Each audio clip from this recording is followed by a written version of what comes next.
Hi guys, welcome to another of my videos where I use exposure response intervention therapy to help treat my choking phobia. So today I'm going to be eating Tim Hortons chocolate chip muffin and 1 hash brown. You know, I did eat a little earlier today. I had some french fries, had some gum. Gum doesn't count as food, but still. I had some, what was it, chocolate. I had a little chocolate bar, like a small mini from Halloween. I also had chips and,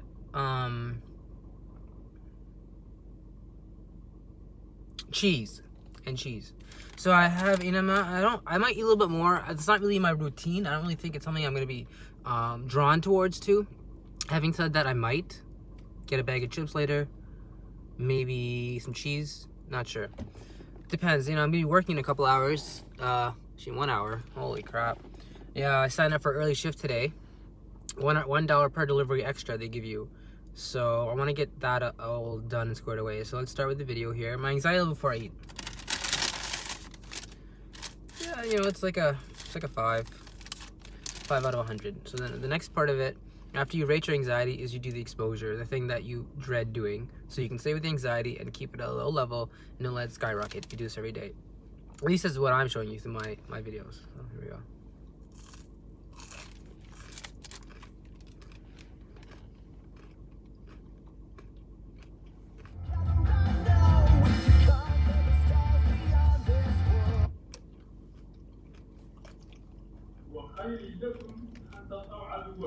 And better even that you go out and meet your enemy in jihad.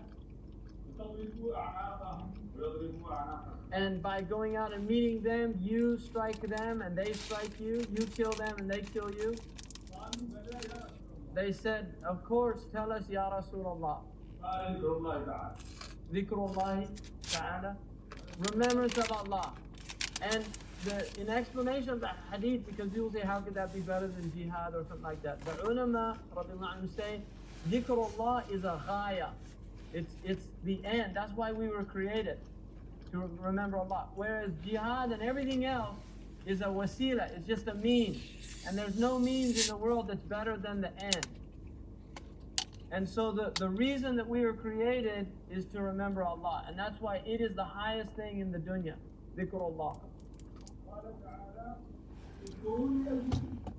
Allah says, "Adkuruni, adkurkum." So whoever remembers his Lord, Allah remembers him, and whoever Allah remembers, He's enriched him in the dunya and the akhirah. He's in need of nothing.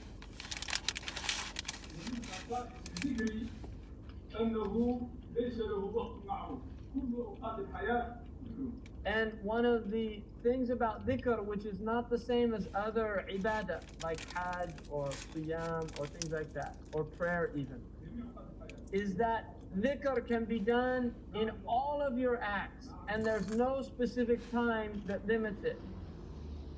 All of the human acts, including going to the toilet, having sexual relations, eating food, all of these things have dhikrs related to them.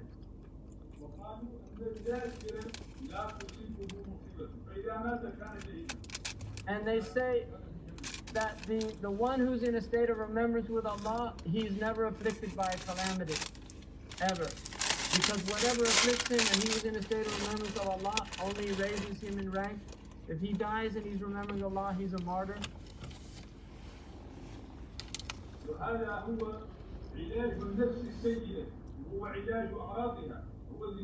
So this is the treatment for the foul soul, the foul nature. That's its treatment, is to remember Allah subhanahu wa ta'ala. I didn't eat all the hash brown. I'm only gonna eat like half the muffin because I'm just not hungry. And it's not because I fear choking. It's not because of my choking phobia. It's because what's happening is I have a canker sore, and I got it recently. I don't know how. Sometimes you get them, right? I think it's 'cause I didn't brush my teeth for a couple days. You know, be honest, I think that's what it was. You know, the smoking and the acid reflux. So I'm gonna just eat half the muffin, if that, and just call it a day, because this is one of those days where I've learned my lesson. If you see in my previous videos, I missed a meal in one of my videos, and I learned my lesson. I explained to everybody how I was feeling in the day. I was very tired, very hungry, and I had to work, and it just sucked. So, what I'm trying to do now is at least have some level of fuel in the beginning of my day, something substantial. And if I start wandering off the rest of the day and start nibbling and snacking, you know, I think that's a good thing, as long as I know I'm being mindful when I'm eating that and not just putting it in my mouth, because then it just might not help me as much. Plus, I'm trying a new weed strain. I don't really like it. The strain's a bit too high, so I need to reduce the amount of THC I put in my body. Because as of right now, it's at a 17%. I usually like to take 10% THC, so they're out of it at the dispensary. So you don't want to go all the way to the other dispensary in Brampton because they never have spark sticks. So you're stuck there. You go there, you look on the website, and most of the days I do look on the website to see if they have my particular strain. It's like the lowest level strain. The thing is, if they don't, you're stuck, right? If you go on the website and basically what I'm trying to say, if you go on the website and you see that it's there for a regular period of time, you end up not going there to the website. You just end up going to the store, and then it's sold out, and next thing you know, right, you're stuck with nothing else. So you end up with the 17%, which is not horrible, but it's not horrible. It's you just gotta, there's some days where you want to get high recreationally, and if it's at 17%, you think to yourself, oh, I'm gonna get like really, really high. And then you get too high. It gets annoying when you get too high, because you gotta manage your anxiety and everything too. It's like, I didn't get high to manage my anxiety. I got high to kind of just why people drink, you know, just for fun. And so there's that. So, and something really interesting happening here. You guys can all see it on the camera here. My stepmother's sister just parked into the driveway here. And I get super, super socially anxious around people I don't know. And I don't think she's even said like more than like, 4 or 5 words to me, I think. Maybe like 10, really, over their entire relationship. He's in air quotes, 'cause I don't think I've ever really said hi to her or anything. And it's really awkward sometimes when she comes here, because she doesn't know, like, she knows who I am, but we never really spoken. And I like things to be spelled out, especially literally. So I just don't like unexpected things, unexpected uneventualities, especially when it goes back to the whole trauma. And so I'm feeling seriously anxious right now. I can feel like right here. You feel it's like I know people who suffer from anxiety. They know what I'm feeling. It's like a tightness and a flushness. This used to be associated with my choking phobia, but now it's being associated more with my social anxiety. And I've been thinking maybe I should transition my videos from a choking phobia, phobic type of videos about choking phobia, to more about how do I explain it? Social anxiety and anxiety, and maybe anxiety about being gay. So we'll think about that. This is definitely a good opportunity to combine my social anxiety with my choking phobia. So I have the muffin. I have, my perceived judgments of this woman. She's looking at me. I don't know who they're around. They think I'm here's what I think. I'll say it after I eat, but I definitely do believe it. So I'm gonna go with I'm gonna combine social anxiety and choking phobia. It's gonna be really interesting. This is so interesting.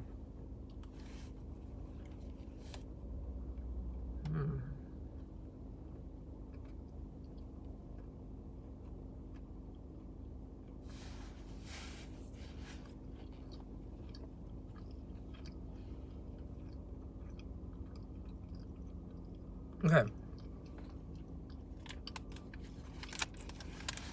It's so wild that what I had before, these feelings here, I associated them with food. All right, with choking to death on food. Now that I've somewhat kind of been okay with that anxiety is coming back, but it's only coming back in the form of social anxiety. It's not coming back in the form of choking anxiety. Isn't that wild? How anxiety, it may feel like from time to time it's gone, but it's kind of like a demon. It's like a devil. It has many faces, and you may think you've gotten it. Like, remember that duck shooter analogy I was giving you guys?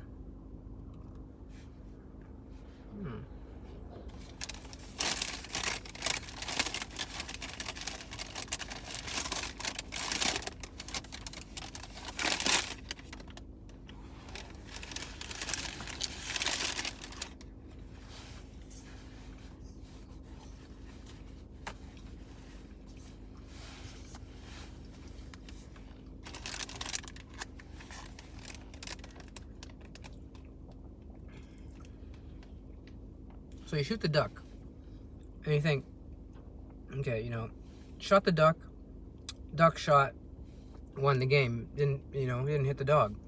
Problem with this is the game keeps going. There's a high score. You can have your anxiety down to a minimum level. Having said that, there is no cure for anxiety. As much as people want to believe you there's a cure for anxiety, anxiety is like a symptom of different diseases, and there's no cure for that symptom, because the symptom is like that, a symptom. There's no cure for symptoms. With effective treatment methods, you can treat yourself effectively. Like if you have a runny nose, that's a symptom. There's no cure for a runny nose. You just treat the symptoms. You get something to stop the nose to run. The underlying mechanism of why your body is producing excess runny nose saliva is still there, unless that is treated through antibiotics or rest or fluids, right? Once the medication runs out, your nose will still have mucus, or you might even get more complications because you didn't treat the first illness. So that's kind of like what anxiety is. It shifts, and more importantly, you have to keep at it, keep shooting the duck in a way. You have to keep being okay with the anxiety, regardless of where it comes from. If it comes from social anxiety, if it comes from these people you don't know, who live in your house, which causes a great deal of angst, it would. These are people you don't know. You've met them at maximum half a dozen times in your entire life, and they walk inside of your house that you share with your father as if they own the place. And it does definitely get anxiety provoking. I know it would for me. I think one of the solutions to that was actually to leave the house, which it sounds like hard, but that's the only solution. My brother did it, and anyone who doesn't like my father basically got away from him, and I'm the only dummy still sitting around here because apparently it's free rent. I can't realize how stupid it is. Anyway, I'm just making myself feel sad. Another thing I just want to say, I know this may sound petty, and I don't even care if it does. I'm going to start parking my car forward, because I think people get more intimidated that way, because now I can see everything. So if someone parks too close to the curb, they won't. Especially my in-laws. I don't even call my in-laws. Hold on, let me see this.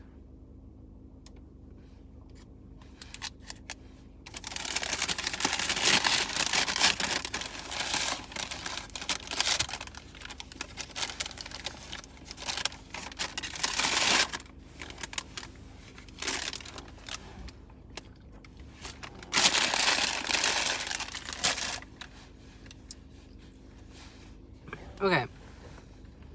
Anxiety. I've finished the muffin. I don't want to eat the rest of it. I had like a quarter of it. I'm just like so done with the muffin. I'm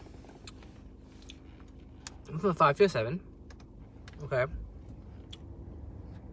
So I went from a low to a high. Still though, it's below my average of 10, which is what I'm getting nowadays. Average is 10.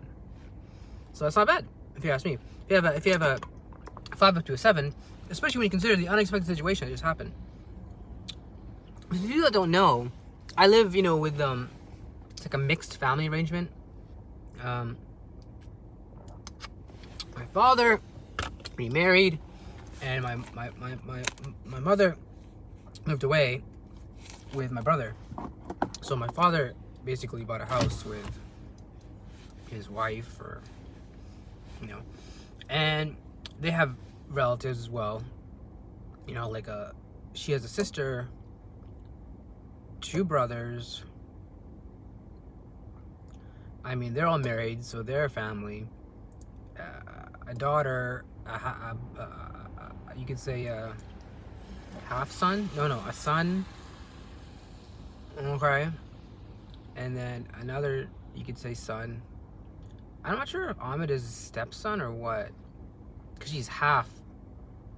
I'm sorry, I'm not supposed to use names. I'll just move on. Point is, there's a lot of people that are in this house, especially extended family. That's how it works. These people, they like hanging out with people that are just family, which is fine. It's just they have a hell of a lot of family, and I have like 5. So I definitely feel outnumbered, outgunned in a way. If things go down, but if things go down. Does that make sense? Not if things go down. Not like we're gonna fight or anything.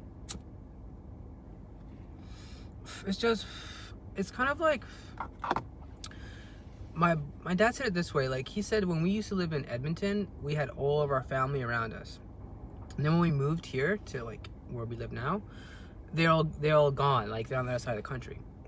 He said once he moved, he married this new family. He said, I'm so happy that all my family is here, right?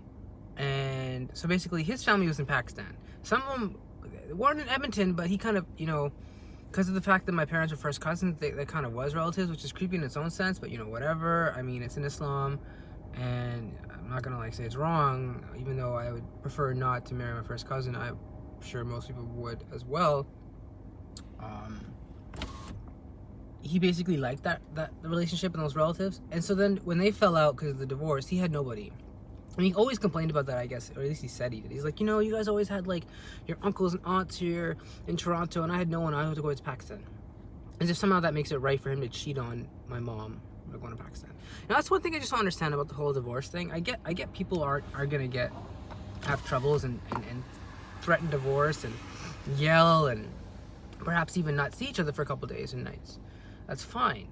What I don't get is when, you know, my mom said they were trying to reconcile, and then all of a sudden she's hit with an email from her lawyer saying her husband wants to file for divorce. It's like, hold on a second. How connivious can you be? You know? And he's had a history of philandering, if that's a word, of just pilfering, you know? Putting his hands in things he shouldn't be putting his hands in. He's always had that, like, I want to be able to have another wife. Like, I don't want to say pig, okay, because it's a gross word. It's definitely like adulteration of goodness, what he did. Like, he cheated on my mom, man. My mom had her troubles in terms of, like, she was a great woman and everyone has their faults. What I'm trying to say is she admitted she cheated on dad first. Having said that, dad was the one who first started looking for another wife with the agreement of my mom. Would that make sense? Like, not like saying, oh, you know, go husband, find another wife and I'll agree. No. More like behind her back, my father would go to Arabia, maybe Pakistan, I don't know for sure. Definitely Arabia, the UAE area. Find a woman, bring her back, set her up in like a little apartment somewhere, and somehow have mom, who was born and raised here in Toronto, isn't from Pakistan, is against all these kind of like traditional values. Old world is the best word I use. Old world, you know. What's the word? Rustic. My psychologist used rustic. And my mom uses the word old world. I like the word traditional, even though I know there's a bit of a negative connotation with that, because it just somehow it doesn't feel right to me, because traditional has an idea of, like, for example, women being in the backseat. I don't believe that. Or you know, children respecting their parents all the time. I don't believe that. Not if they're, like, you know, doing horrible things to you. You know, and education, it's like, well, why don't you just try to be an artist? It's gonna kill you, you know, like, I mean, like, there's nothing wrong with being well educated, and there's nothing wrong with driving your children. I mean, just traditional, the whole tiger mom parenting mentality is, I'd rather live free and make my own mistakes. Well, there are some days I feel like I should have been pushed more. But that situation is going to be resolved right now. Like, what's the point in, you know, getting, like, oh, this is back in the day, I should have been this or that. It's like, what are you going to do, make a time machine? Of course not. So, you know, I remember I was listening to one of those like positive motivational tapes. One of them said, you know, like, set your goal and talk about your goal, and basically, if you want a goal, set it, think it, and do it. So I had a goal. I was like, I'm going to make a time machine. I'm going to make a time machine to go back in time to reverse all the problems in my life. And I actually did. I did. Yeah, I'll show you guys right here. Right there. That is my time machine. See, I'm telling you, time machines don't exist. It's not going to work that way. That's how my brain works, though. Like, oh yeah, I'll just make one and I'll work really hard at it, and then I'll just... But unfortunately, that's childlike thinking. It's not going to work. It never will work. And, yeah, I mean, what else can I say? So what I'm going to do now is just contemplate my life for a bit, maybe about 5-10 minutes while having a joint. I'm going to also park the other way because I kind of enjoyed it. I like just looking at everything, you know, being able to, as I said, people that park, I don't even care if people like park on my driveway. That's not like something that I'm, you know, gonna be looking at them like, hey, don't do that. Or I don't know, call the cops or something stupid like that. I don't care. It's funny how when I look at their facial reactions, they think I care. And then they get all like, oh, fuck this, I'm just gonna park somewhere farther away. And it's like, I really don't. Like, as long as, like, even if you crap on the lawn here, like, and I've seen people at my old house, they crapped on the lawn and then, like, they would, basically clean it up. I remember there's one person here, you know, her dog pissed on the thing, and I was like, you know, there's not much you can do about it. But then, like, I remember, was it the same girl? She actually, no, it was this girl. She was the same girl I'm talking about right now. She had her dog poop on the thing, and then, like, I was like staring at her, and like she didn't scoop it, and then finally she just like rumbling through her pockets. I think she didn't realize, she was thinking, I think, to just leave it there, and she didn't see me that I was watching her, and yeah, I was watching her dog poop. Really weird. So she's like, oh my goodness. So she fumbles through her pants, finds the bag, pushes the poop in. I was like, it's kind of weird, don't you think? Like, would you just have left the poop there if I wouldn't have seen you? You like, ew. Anyway, some people are weird, most people are good. Moving on. Right. Let me put the radio on. I can't stand just silence.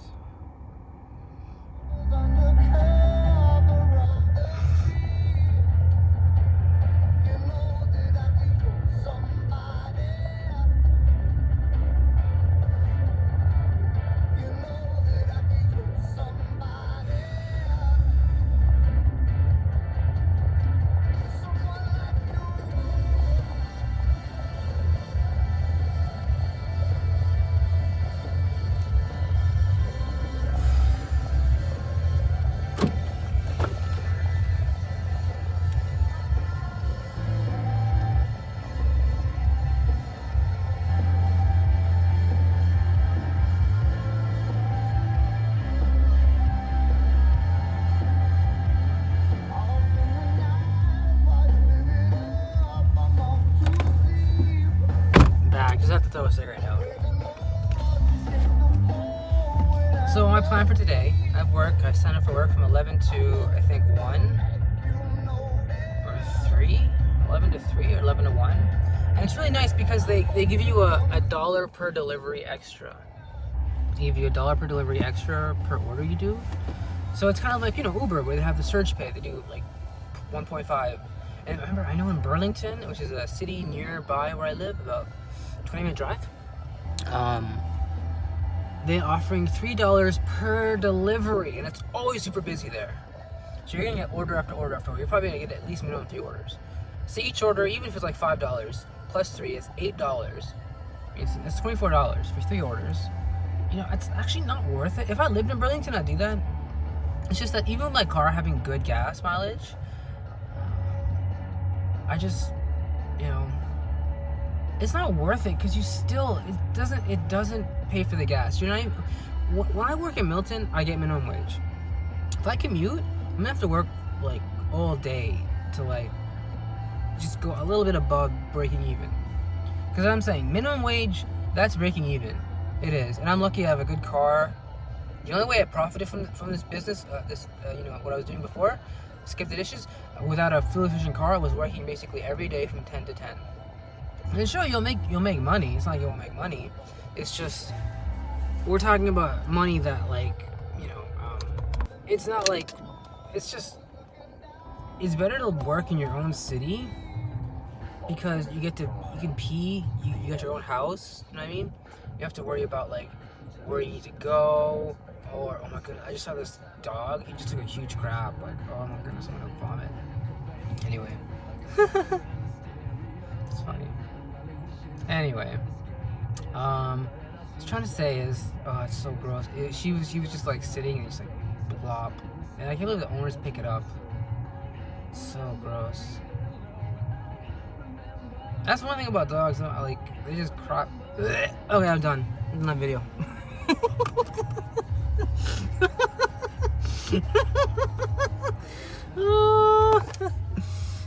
There's this dog here. Look. He just crapped. He just crapped. Oh my goodness. And this owner picked it up.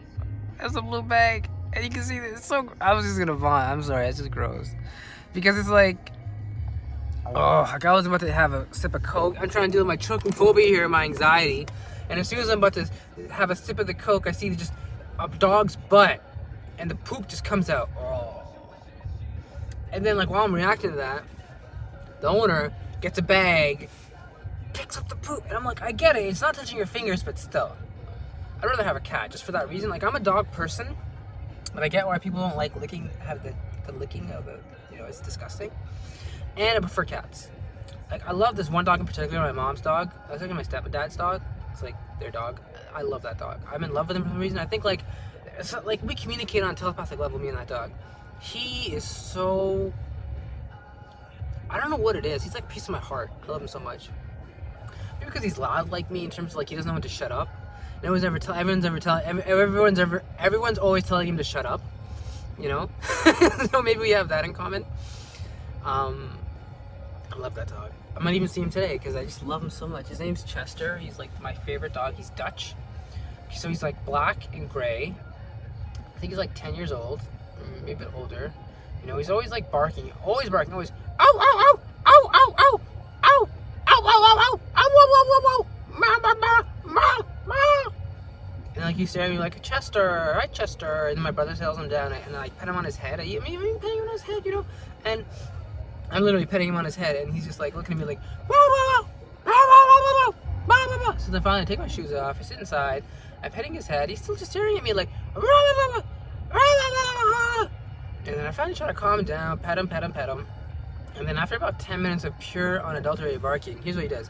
He gives me his paw, like this, and then he puts his ears back, and he goes, oh, oh, like a whimper.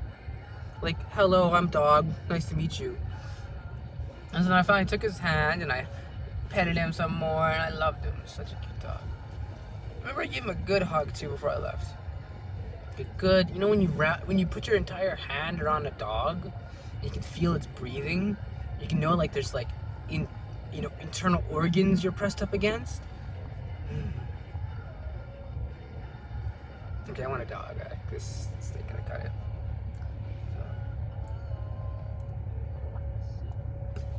So. All right.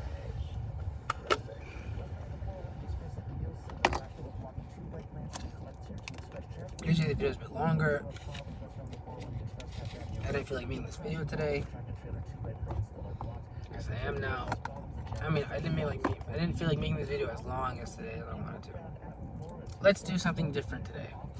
Let's review this strain of marijuana that I have. Why not? Let's turn this into a ERP and then turn it also into a marijuana review video. Why not? I got nothing else to talk about. We have here, sirs and madams, a Tweed Houndstooth Sativa 18% THC marijuana pre-rolled cigarette, 1 gram. So you can buy these at the Ontario Cannabis Store here in Ontario, since cannabis is legal. It's been legal since, I believe, September 1st, 2017, or was it 18? 2018, I believe. It's legal. Liberals got it legalized it. Legalized it, 420 blaze it. No, but seriously, I'm not a big fan of marijuana, and then when it was legalized, I started taking a little bit to help deal with some traumas, like just dealing with some issues in my life, and then I just kind of like liked it. I kind of like enjoyed it. I started to enjoy the high instead of just like dreading it. As I realized what sativa and indica were, I realized what THC percentage was, and I realized how to kind of, what's that word? Pace yourself, go slow and start low type of thing, where you kind of pace yourself. And next thing you realize, you're shit-faced. And it's awesome. Because when you go too fast, then you get paranoid.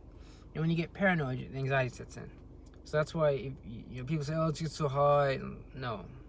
You smoke 6, 7, 8, 9, 10 hits, and you're good. You don't need to smoke joints after joints after joints.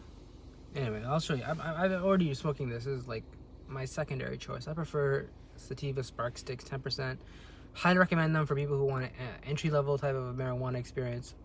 You're not going to get too high. You're going to have a solid body buzz. And if you prefer sativas, it's good enough for you. If you like indicas, don't take it because it's sativa. I'll talk more about what sativa and indica are. Just 1 second. Let's light this guy.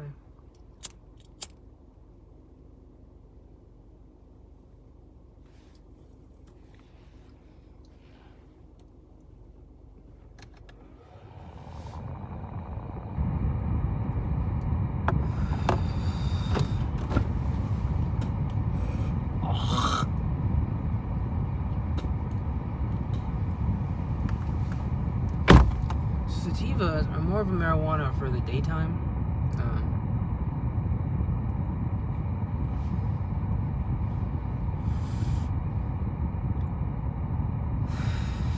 So more of a marijuana if you want to be creative. I find like listening to music is more enjoyable with this type of marijuana. Going outside, driving, daytime, or even nighttime, but it's preferable for daytime. It's a daytime weed. It uplifts you, and well, not uplifts you, it keeps you what's that word, creative, or you're creative, and you can like listen to music or play video games and just have all these great creative juices flowing. You just feel more alert. Good like an energy weed. Indica, on the other hand, is the exact opposite.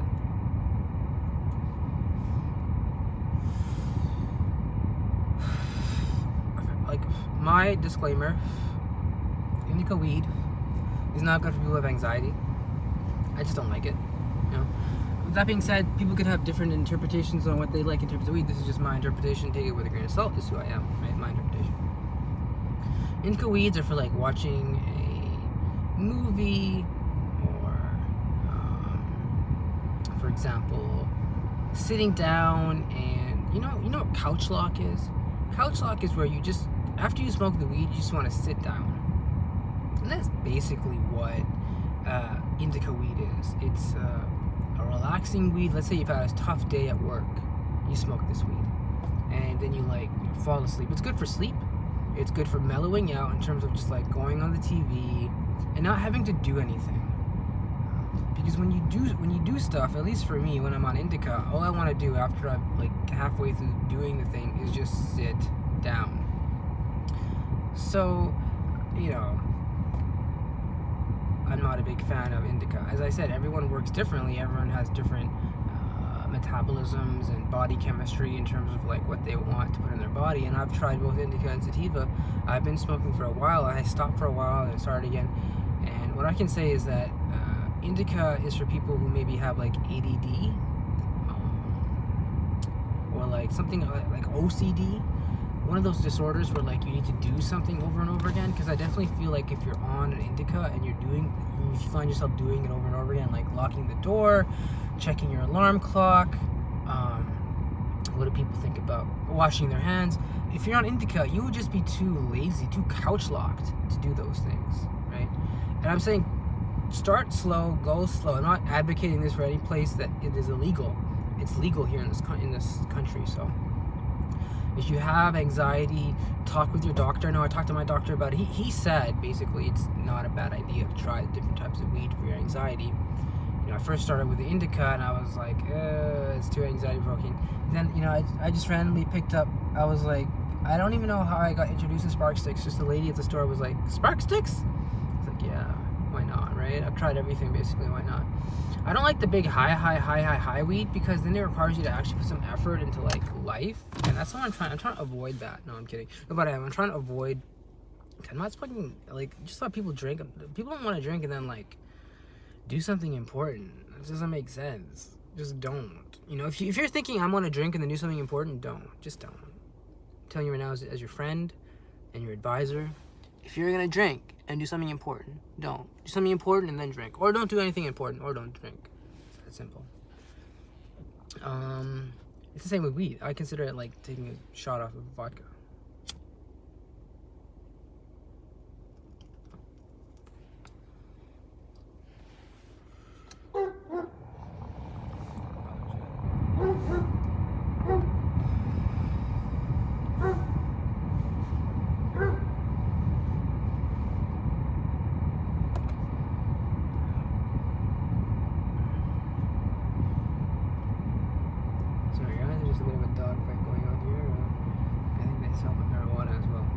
So let's continue with the review. It has the taste is actually, let's not talk about the taste. Let's talk about one of the features it has, which is, if you can see here, part of the marijuana joint is allows it to become a cup for the dripping cannabis oil that drips through gravity and just simple dripping. Just simple when you hold a lit cannabis joint. Some of the cannabis will end up on the other end of the joint where you inhale it. So they made this joint in such a way that allows it to catch that. It gets in your mouth, gets on your lips. At first I was totally scared of that. I was like, whoa, I don't want to have cannabis around my mouth because, you know, my choking phobia and everything. Having said that, I eventually just, you know, got okay with it, dealt with it, and now I feel that as much as it is scary, it's also kind of like a feature. I know, like, it's not a feature I would definitely propose, you know, because the joint itself, I think there's other features that are lacking. For example, it should be smaller. I prefer half-gram joints than 1-gram joints because I'm going to end up only smoking half of this. No one's going to smoke a gram joint.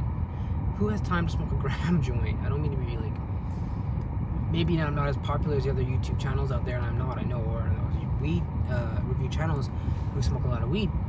I'm not a big fan of that, so I prefer the half-gram joints. So there's that. And I don't think there's much else to like review about the joint. Like, I had about 3 hits. I'll have like 4 or 5 more and see where we go in this.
It's 10:30. I work at 11.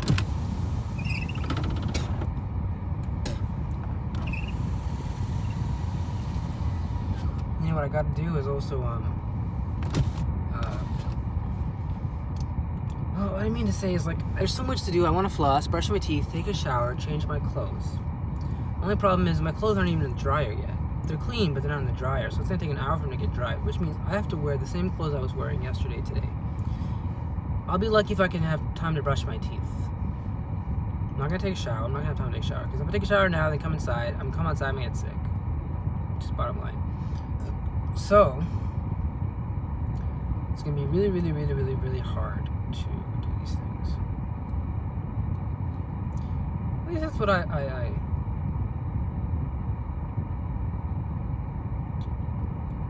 tend to associate with. Tend to believe.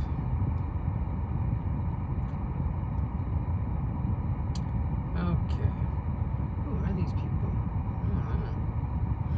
There's some random children just walked into my house with like some adults, and then they left without the adult. Then they went into their van and got some of their school books and started walking towards the school. Yeah, I don't understand what's happening. I really don't know.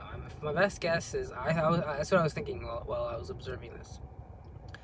The Quran teacher who comes in to teach my half-brother has a class here, and he teaches everyone here. Maybe to save money, carpool, I don't know, right?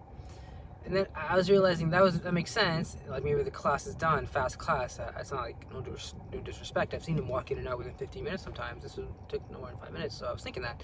And then what happened was, when they started walking towards the school, I was like, this is when I started saying to myself, I don't know what's going on. I said, well, not saying to myself, I said to you guys, I don't know what's going on. Because I'm like, okay, now I don't understand. Like, they forget their books, and they're walking to the school.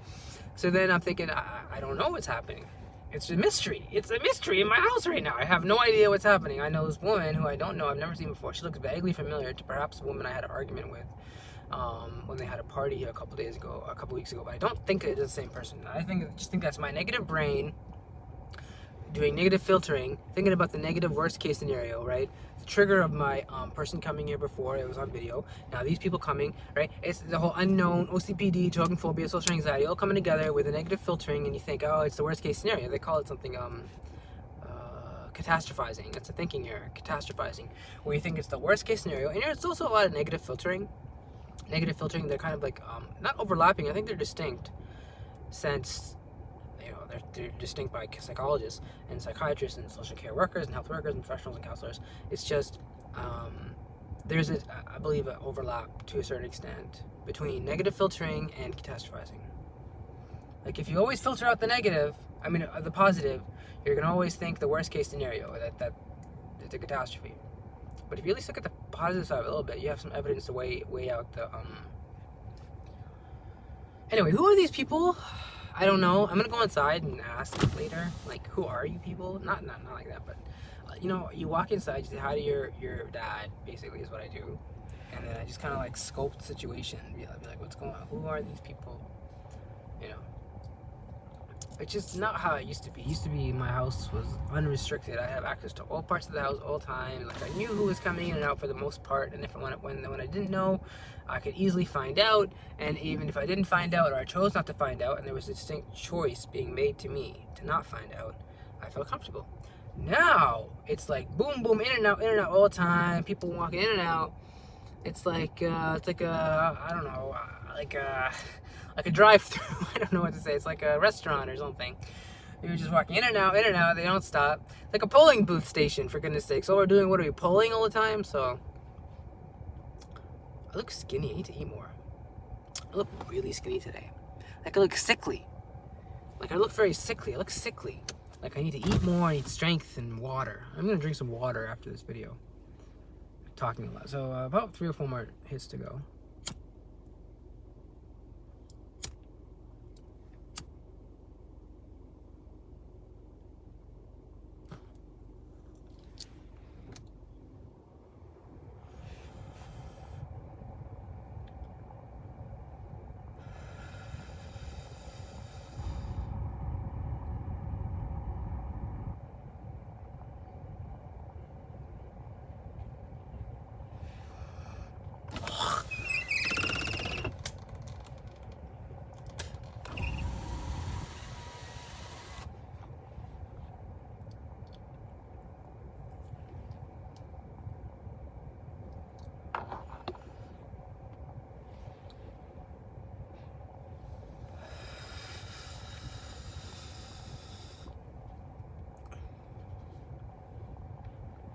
Did you guys notice I don't really write down my thoughts sequentially anymore in my videos, because I don't think it really helps anymore.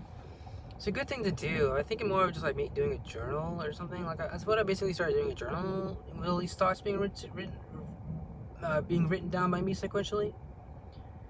What I mean to say is, all these thoughts being written down by me sequentially, I find the need to be a journal to be a bit redundant, as, you know, advised by psychologists, social health workers, and counselors, and mental health professionals.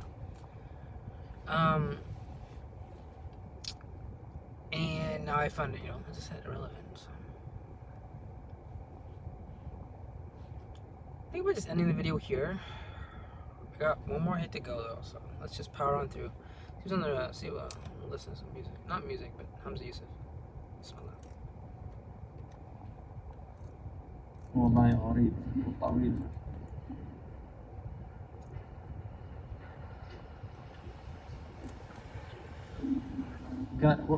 وابدأ بالاستغفار والصلاة على دليلنا إلى الخيرات. طاعة أو دعاء مأمور بأن تبدأ بالصلاة على النبي صلى الله عليه وسلم قبل كل أي عمل.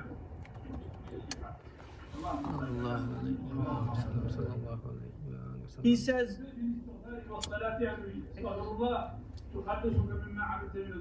so he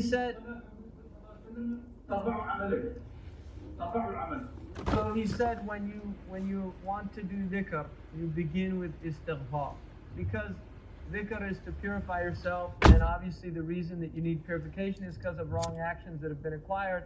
So you begin that process by asking Allah to remove those wrong actions. And then, if Allah removes the wrong actions, then the dhikr after that you do will remove the bad effects of those wrong actions. Because the wrong actions have effects. And so you pray on the Prophet ﷺ, because